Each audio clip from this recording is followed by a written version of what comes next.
Bad writing advice. Write for yourself. Well, that's bullshit. What's up, my fellow scribe? Tim here. Welcome to my channel, where I take my 20 years of writing experience, of triumphs and failures to help you along your writing journey. You get to join me on mine. It's time for another episode of Is It Bad Advice? No. I do not mean bad writing advice. That title was old. It's not that anymore. It was also a misnomer. So, the advice we're going to determine is it bad is... Why am I pausing? I've already said it. Write for yourself. So I got one question for you. Are you ready? I said...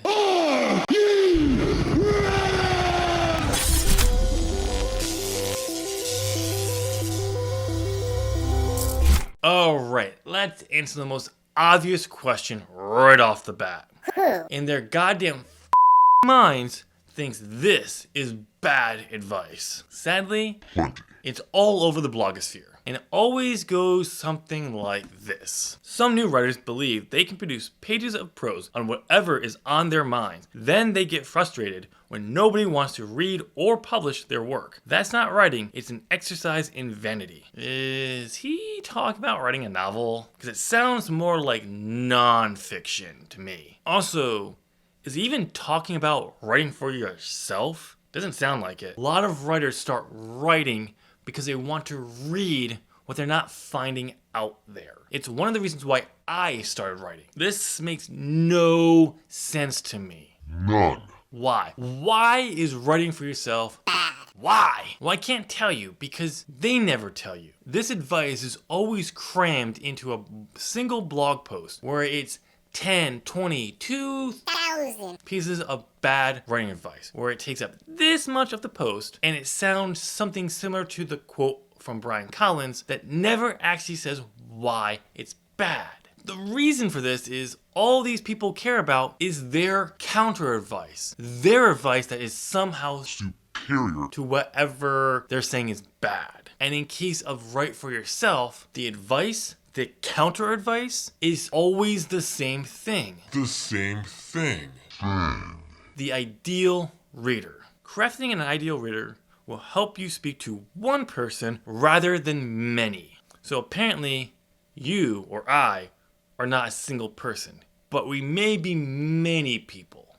No, that actually tracks if you count all the voices in our heads. So yes, let's make sure. What is an actual ideal reader? An ideal reader is a fictional person to which a book would most appeal. Most frequently, they represent a specific age group and interest or experiences, but in some cases, an ideal reader might also represent a specific ethnicity, religious background, sexuality, or other identifying marker. So an ideal reader is who the book most appeals to.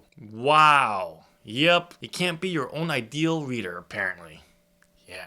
When I write for myself. And people like me. Because I have other interests, and there are people who will share those interests, you know. So, who or what says I can't be my own ideal reader? Oh, no one? Okay. You being your own ideal reader, yes, you can. There's no reason why you can't be. But let's look at this from Colin's point of view, and the people who say the ideal reader is better. Why are they saying that? Well, it comes down to one thing. Sales. Who's going to read it? Buy it. This is understandable if you plan to publish. Not all do. Some just want to tell their take of Dragon Ball Z. Knowing who you're going to target to is good, but this advice comes off to me like them saying if you write for yourself, you will write something that no one will want to read.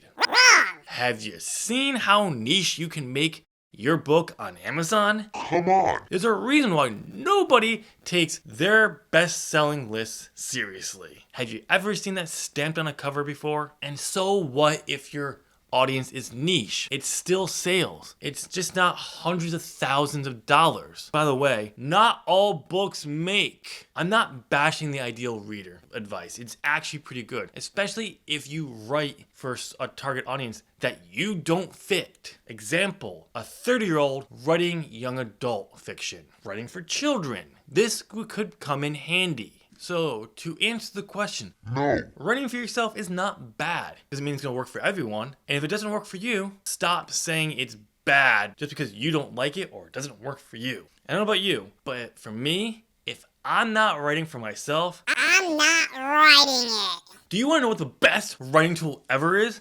Click the video to my right to find out. Make sure you smash that like button, subscribe, and thank you for watching. Bye.